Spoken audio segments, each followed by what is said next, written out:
Hey, this is part two. I just wanted to disable the video for a second to make sure that it was working. Gonna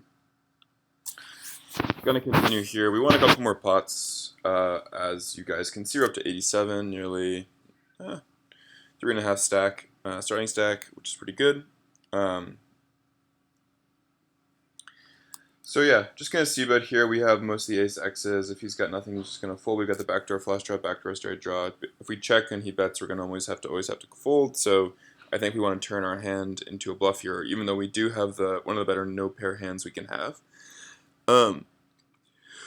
If we get any action, we're looking for spades, tens, queens, jacks. Colby folds. Deuce four suited on the button here. I don't think our players have changed that much since we last sat down here, or last had the video up. I guess we have this new guy on the right. 3 hands, no data. Good times.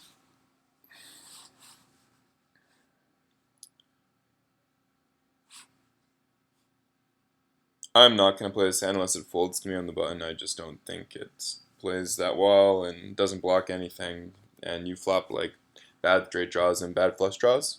So it's not super bad given that we're only playing hold'em, not PLO, but I still think you want to be doing, if you're going to be 3-betting this hand, you're 3-betting too many hands. Let's 3-bet hands with more playability.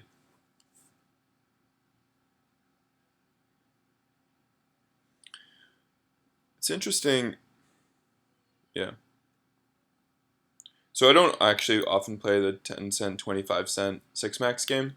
If I play, I'll play the 10 cent, 25 cent, or the 25 cent, 50 cent heads up games, which at some point I'll throw on here. But at this point, I think that maybe those games are pretty interesting. Just like you get a lot more action, there's a lot more to talk about. There's a lot more 3-bet, 4-betting. There's a lot more calling down light, but it's less relevant for people who are trying to get experience playing full ring, either casino games or home games, because none of those games really run as heads-up games. They almost always run as 6-max games or 9-max games at the casino. So I figured I would stick with mostly just playing that for now, so that you guys get a sense of the best way to play those kinds of games. It ticks off, gonna be a fold, no matter what.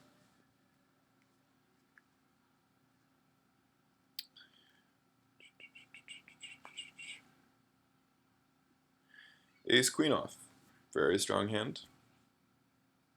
If there's an open, then we're gonna. It's interesting. We have no data. I mean, obviously, like he's not. This is not. Those aren't his real stats. He can't be like playing that way. But if we had like a lot more stats on him and he played this way, maybe you could justify a call here. But like if we had like 1,000 hands and he just like played super tight under the gun, especially super tight and under the gun, we could consider just calling with ace queen. But yeah, on no stats, I think you just want to play GTO, and GTO definitely is 3-betting this hand as one of our best bluff hands. Also, just straight up, could be better ahead of his range. So if we get 4-bet here, it's interesting. He's not super deep. We could, depending on the sizing, it puts us in a pretty awkward spot because he's not likely to ever fold to a jam. And a call, we have, we'll put like less than a pot-sized bet in on the flop, which is just a tough spot to be in when you don't actually flop. Like, we're not going to flop that many flush draws because we have the offsuit version. We're not going to flop all that many pairs. We're going to flop a lot of ace highs and just have to be comfortable calling it off on kind of brick flops to manage, since it'll be like some of those flops will be good flops for us, like the deuce 3. I mean, it's going to be tough, to be honest, since you can't have that many bluffs there. If you 4-bet, I might just fold there. I mean, it's kind of nasty, and like with 50 big blinds back, like you kind of never want to be folding queens. So it's possible we could also 5-bet jam. I wish he had like 60 or 70 big blinds back, so like the 5-bet jam would be like actually sizable. It's just a tough spot. I don't know. I think I would jam. Just get the money in. Ace queen's never that far behind. unless he's got aces. But other than that, like, you're never that far behind. And if you've got 2 overcards, you're in not bad shape. And if you have the best hand against ace jack or ace 10 suited, king queen, you're ahead.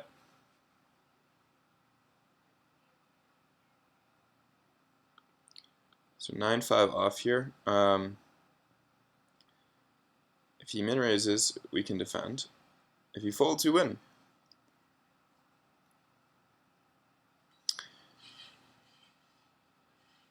Yeah, so I wanted to at some point, we can talk about some of the things I think about when I play these games or make decisions. I think the most important thing to think about in these games is actually, I wouldn't even worry about trying to use these stats to exploit people.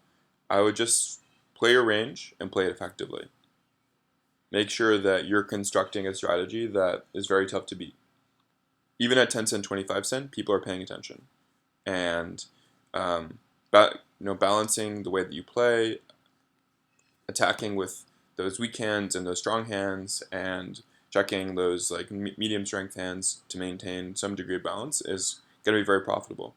I'm obviously on the more aggressive side, as you can see by my stats over here on the left, but I still try to rein it in and make sure that I'm not going too overboard. I don't know if that was very helpful. 10-3 off, gonna be a fold. I think next time I do this, I'm gonna 2-table. I think I'll tone down the stats so that it isn't just massively overwhelming with all the numbers. But I think 2-table is just better. More action, more stuff going on. Might do some like recording of sessions. That could be fun. A review of like previously played sessions. So I'll just like play a video or record a video and record me watching the video.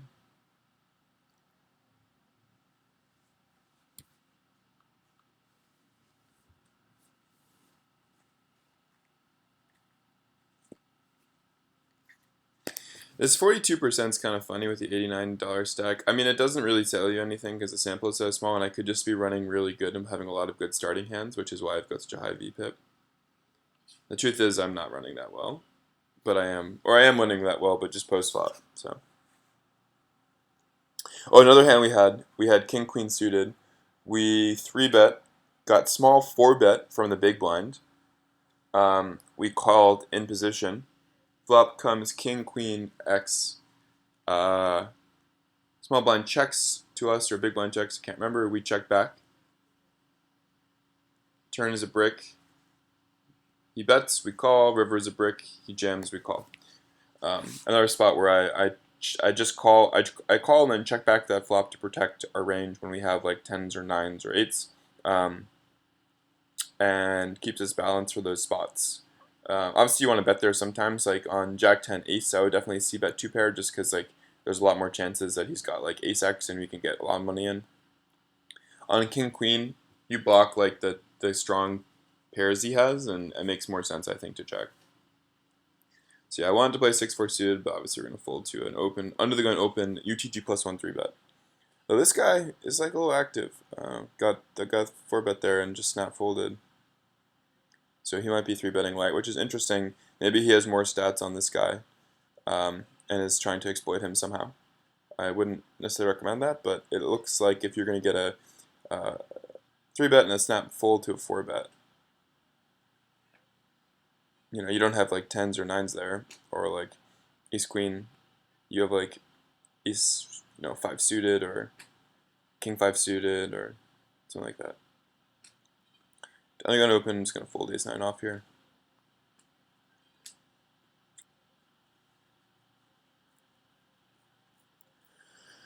I got would have had 2 overcards, gutter, flush draw. Oh well.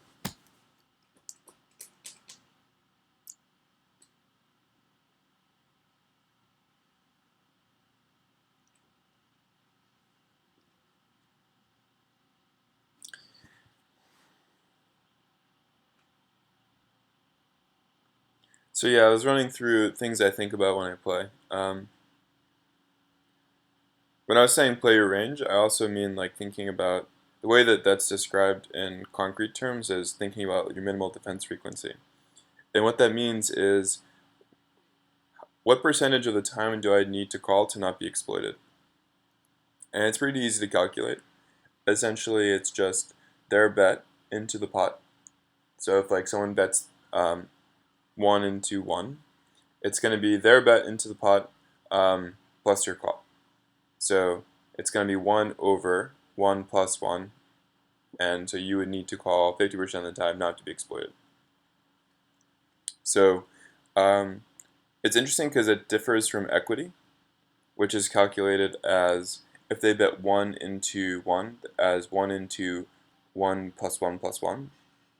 So it'd be 1/3 of the time. The amount of times you need to be right to call profitably. So if you're right 1 of every 3 times, you can make that call. And they bring up 2 different concepts.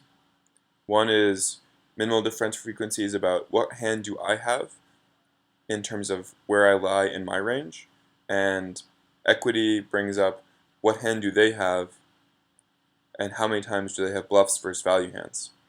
So it's 2 different skills and 2 different ways of thinking about the game. They're both very important. I'd recommend using both in any key decision.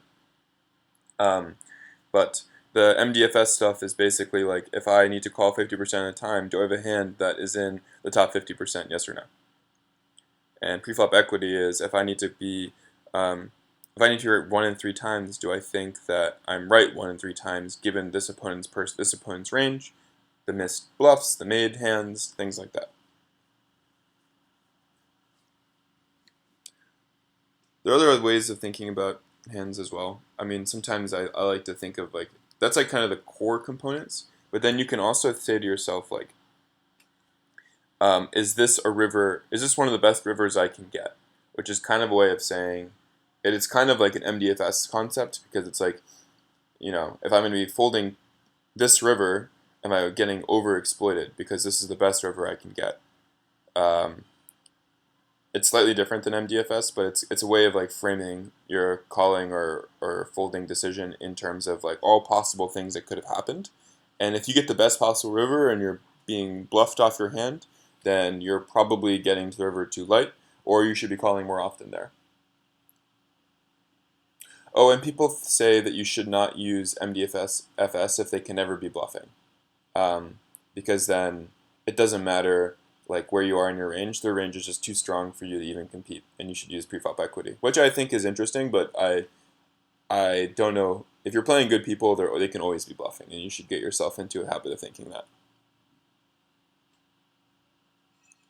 And finally, I think like sizing matters a lot too. It's like, okay, I was gonna call all rivers. It's just like, if this, you know, I'm never gonna call all rivers, but this bet sizing is a sizing which I can call. That's preflop equity. Another way of thinking about preflop equity. So I'm kind of rambling here, but that's because I'm not getting hands, so I'm just folding. So MDFS equity, is this the best card I could have gotten out of all possible cards? And is this the best sizing that could have been bet into me out of all possible sizings? Is one way of thinking about breaking down hands.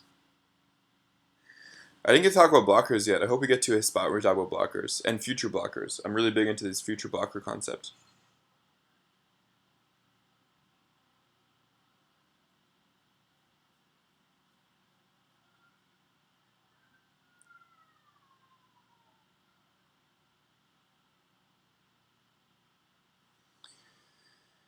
So continues the folding train. Guess I can't complain with nearly 4x starting stack.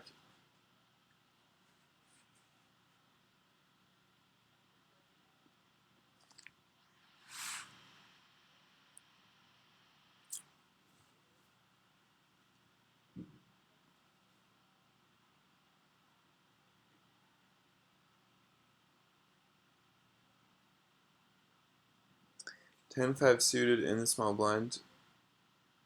Not a very good hand. You could think about 3-betting button openings, but I honestly think like it's just a perfect fold. If it folds to us, I'll consider opening. I mean, I will open if it folds to us. This guy's been playing back a decent amount. I am not looking forward to a 3-bet, but did not happen. 9-3 off, just into the muck.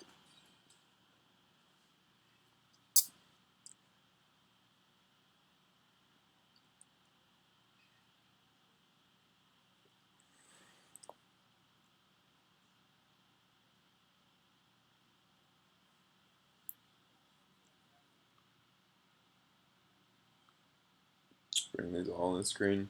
So yeah, these stats are like not super helpful, to be honest. Like there's just too many of them. I need to change up my HUD.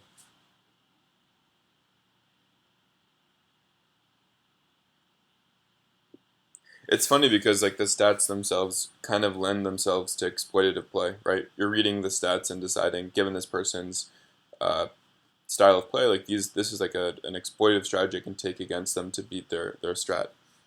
Um, so I don't even necessarily recommend using them, even if you have them. Like I think they're helpful to a certain degree because you are going to want to make some exploitative decisions on rivers and flops, especially when the decisions are close. Like if the GTO strategy is close between two options, then you can just randomize by coin flipping, which is fine, um, and was actually probably just best if you're playing against a super tough opponent. But you can also start being like think, okay, the GTO's line is tough, so like what would the exploitative line be here? And if that's like super clear, like what you should do exploitatively, then I think it makes sense to use that strategy and maybe use those stats to your advantage.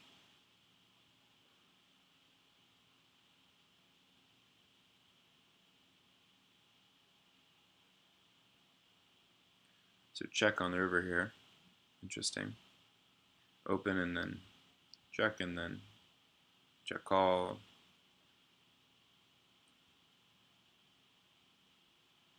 Feels like maybe a king. Yeah, just folds. Maybe not. Maybe like pocket tens. 7-6 off. Not the best hand.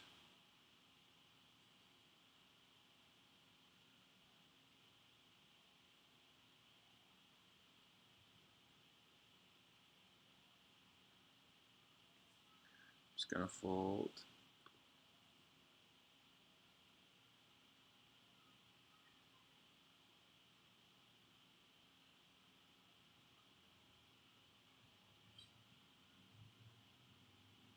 Yeah, definitely gonna go do multi video next time. Multi table.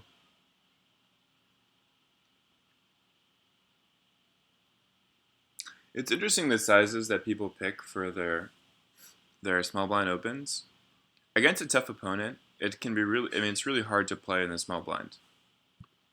They they three bet you a lot when you open. They're defending a lot, and it can make sense to vary your sizes um, so that you're not super predictable against in the small blind. But something like just like a simple 3x open against like a tough opponent, they'll just like fight back a lot, um, and so you have to fold a decent amount, which might make you want to make it smaller, which then in turn leads them to calling more often and then fighting on flops and turns when you're out of position. It's just tough.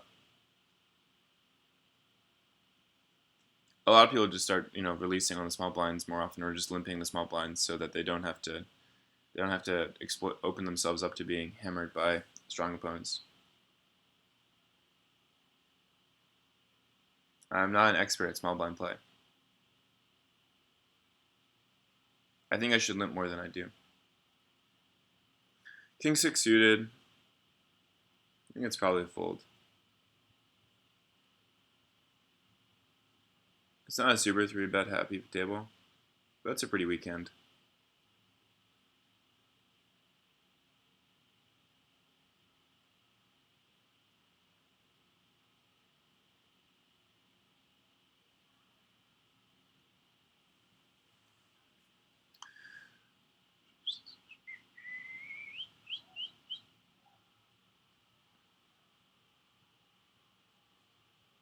I've been thinking of 3-betting more from the big blind.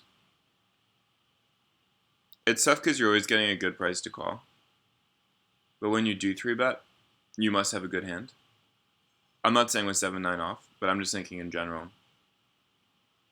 Like the king jacks, I've been just calling, which maybe is fine, but like maybe like the ace x suiteds, I should start 3-betting more instead of just calling.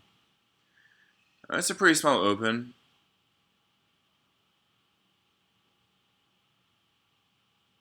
I think I'm going to call this just given my hand is connected um, and we're getting a good price to begin with. So we flop pretty poorly. We have 2 overs, backdoor straight draw. backdoor flush draw.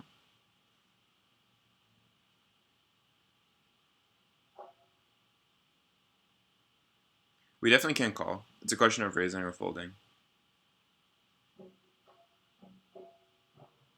I think you go for a raising here. We improve on 5s or 6s or hearts or 9s or 7s.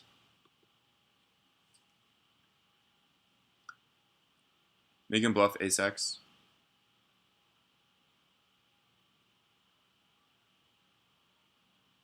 It's one of the hands we improve on.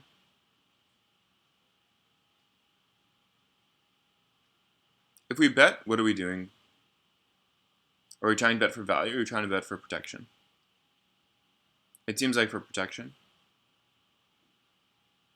If we had a flush draw, I would continue. We might also check. It's not a great card to bluff.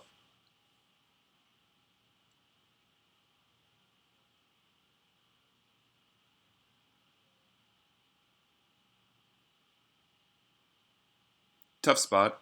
Yeah, obviously you can have diamonds or hearts. We block one of the hearts. I think this is one of the best turns we can get, so we should call with our precise hand. I'm not happy about it. Looking for non-flush draw completing rivers. That's not it. Unfortunately, like half the deck completes the flush draw. He probably checks the better hand. Ace-5, interesting. Makes sense, I guess. I think I would check in his position just because there are so many better draws with more equity you can have there. I mean, the ace-5, like, it's not actually terrible. Like, if you give yourself, like, 4 outs for the straight draw with any deuce, 3 outs for any ace, that's 7. The 5, I think, is tough to give yourself as an out. But it's not terrible with the flush draw and the paired draws. The reason why I think you should check there is because you do have a decent amount of equity, and if you get check raised by like a 4 or whatever the paired on the board was, you're gonna put in a nasty spot. Also, like ace high could just be good against flush draws, and so you just want to check it down and preserve your equity. But I think you can also turn it into bluff. Okay, pocket 9s. Pocket 10 is definitely gonna raise here.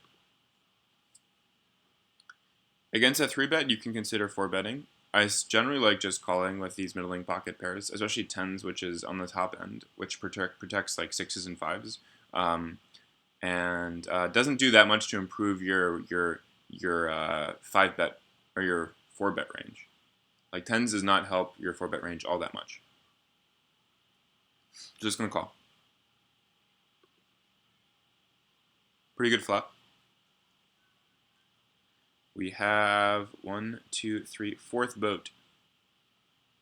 Ace, king, jacks, and 10s. It's a big bet. Not going to fold. Obviously, it was aces or kings or jacks. We're just fucking drawing dead. But against a lot of overcard combinations, we're in pretty solid shape. I'm not looking for aces. Jacks are okay. Kings are not great, but we'll survive. Pretty good turn card. Brick. Obviously, we're getting to the point where I think we would have 6s or 5s or 4s on most of these boards. So I think like we definitely call the flop. We definitely call a turn probably with those hands. So 10s is still within this range of defending here. Not going to be folding yet. What I'm saying is there's a bunch of weaker hands that we could fold that 10s is not a hand we're going to fold. And we'd be 4-betting aces and kings. So this is one of the best hands we can have. This run out is great. I don't think there's anything you can do but call down here if he jams. One of the best hands we can have. Obviously, going to have quads.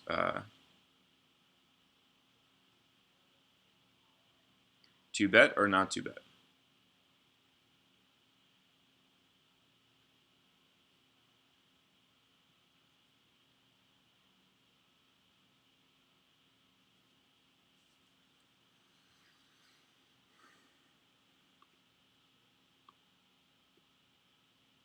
Interesting. I just decided that if he was going to 3-bet, bet, check, that he didn't have any hands that could call.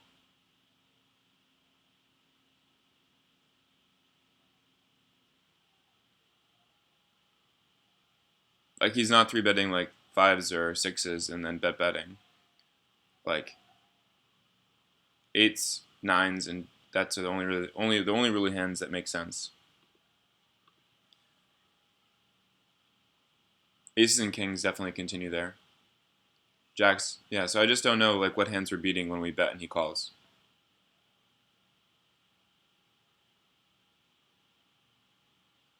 But it is one of the best hands we can have when we get there.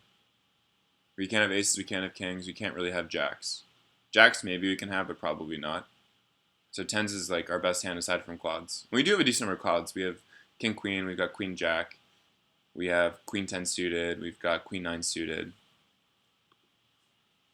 So we have like a decent number of quads. Obviously we're betting all those quads. And if we're not going to bet quads, we should probably bet tens as well. It's up to 109. Not bad. I think his hand is weird king 9 off. Like I wouldn't 3-bet that, and then I also wouldn't bet that. Just like not a good spot to get yourself. I mean, I bet once, maybe bet twice. Actually, I think I bet once. And when you get a call and like there's a non-scary turn, I just don't think you continue profitably against people who are just good enough to call down. Sorry.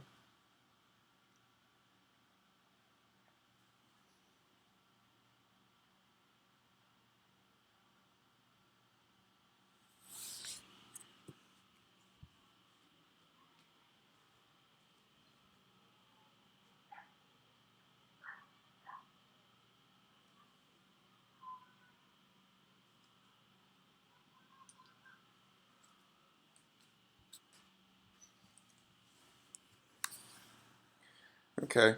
This is kind of like the 9-7 hand. I don't love it, but I'm going to defend here.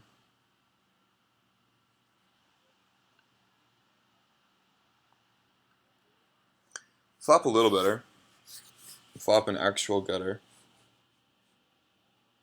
Turn a pair.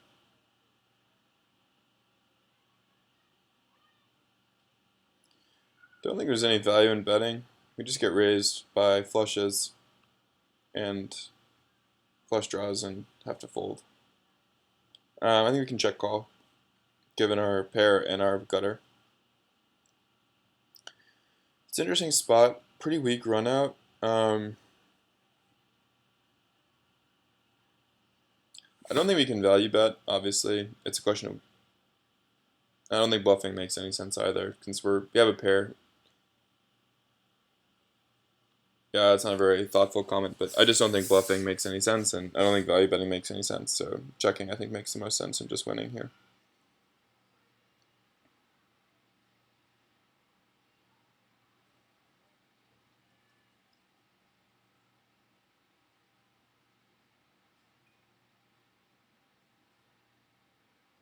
So queen 10 off in the small blind, not a great hand. I think it's a 3-better fold hand if you get opened into. And this guy isn't super deep. I don't necessarily want to 3-bet. It gives him like a pretty nice stack, just a 4-bet jam. And we've been 3-betting a decent amount, so I don't think I want to pick this hand to do it. You can see our VPIP stat is coming down. We're now in the 30s, which is good. Good just because not good for like any inherent reason, but allows us to do more if someone's paying attention to these stats. More, I mean, it lets us attack more, and we're an attacking kind of player. Interesting. Interesting. I think I'm just going to call. I might 3-bet here if it was a single opener, but king jack is okay to just call with. Flop's okay. We're getting a good price. You could also squeeze. Yeah, I think I'm just going to call. I should squeeze. I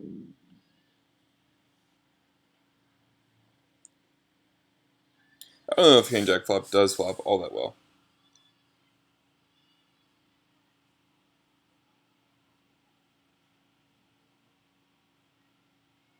Well, maybe we should just have called. The jam is actually nice. It doesn't make, I mean, we make no mistakes here when he jams, which is pleasant. We're obviously not going to be able to call. It's just a massive size.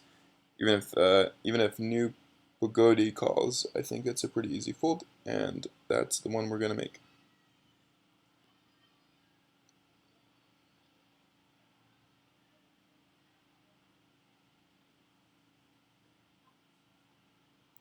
So yeah, that kind of raise, I mean, it can definitely be solid. You have such a range advantage. You're going to get me to fold almost the entirety of my squeeze hands. But if I fold like pocket tens there and you've got like kings or something, it's like kind of a disaster. It's tough because it's such a big raise from me. You can make it 10 and then, or like 9.5, and still have like 15 left in stacks to play for, which is basically just a pot size bet, a little bit under on the flop. It's probably a slightly better play, but I actually don't think jamming there is terrible.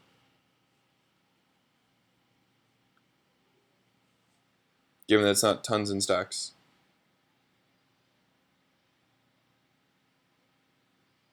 I mean, it is pretty big. He's making an 8x.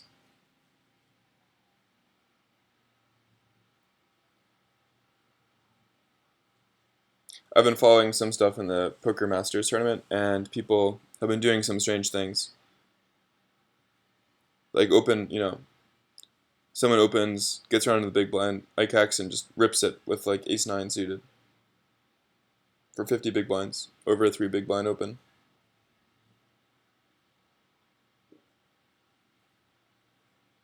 Maybe there's something there. I'm sure the computer does it some portion of the time, and ace-9 suited is a good hand to do it. I don't think this guy is balancing as well as ICAXton is, but yeah, it's an interesting spot.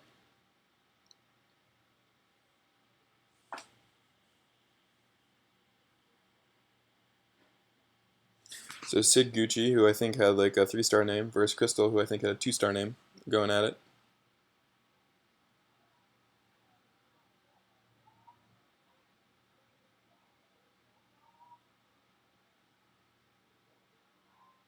Bet and gets a fold. 3-8 off into the muck. So we're at 4x starting stack.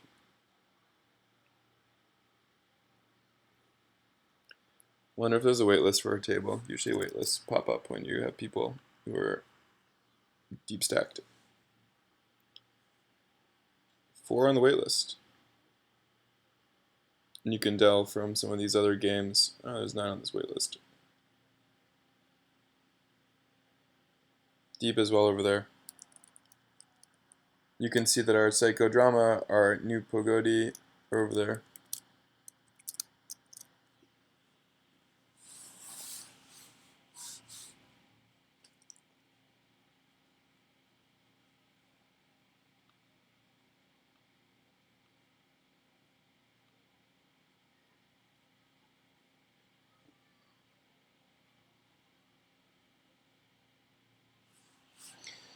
I've been thinking of building some like poker related software. I haven't had time to get around to complete it or really work on it. I did some like range stuff with some of the poker Python libraries. They're pretty interesting. They're not super usable. I was hoping they'd be better so that it'd be easier to build some software or some problem, like basically like range solving software, bet sizing software as well. You can pay for them, but I felt it'd be interesting to build them, and I feel as if I would learn a lot in the process. But yeah, the libraries aren't great. Flip flop 2 pair. Libraries aren't great. They have okay APIs, but I don't know. It didn't seem super nice. I think the chess software is better. More people have been put work into solving chess at more recently, historically at least. It was interesting though. You can find some interesting stuff when you do some range solving. I actually really recommend doing it if you haven't done it yet. Oh shit. You find out like which hands are like the best like 4-bet 5-bet hands and heads up pretty easily. You can solve most pre-flop spots, just like what you should be doing with your range pretty effectively. And you'll find like not just like what to do against 3-bets and 4-bets, like what fraction to call 3-bets and 4-bets with. Like, it just turns out to be a lot more than you'd expect. Just given that more hands have more equity than people expect. Okay, I'm going to 4-bet. I'm going to 3-bet this guy. We folded king, queen 10. We have a lot better blockers this time. And he's been opening a decent number of buttons. Even though this stat doesn't show it, if I remember correctly. Just kidding, 17%. Could probably have checked that. Well, if we get jammed on, snap fold.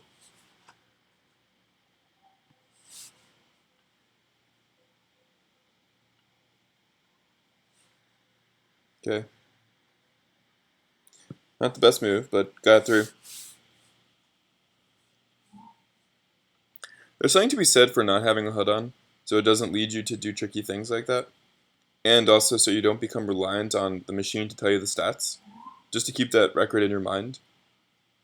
So when you play live, you're more prepared for tracking data like that.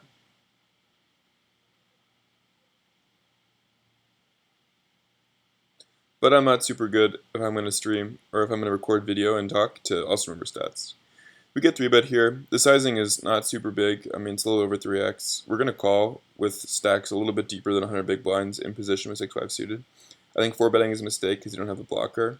I think 6-5 suited plays just fine. So you flop a pair and an open and a gutter, and a backdoor flush draw, and a 2-pair draw, and a trip draw. It's pretty solid. We're ahead of all of his bluffs: ace king, ace queen, ace 10 suited, ace jack suited, king queen suited.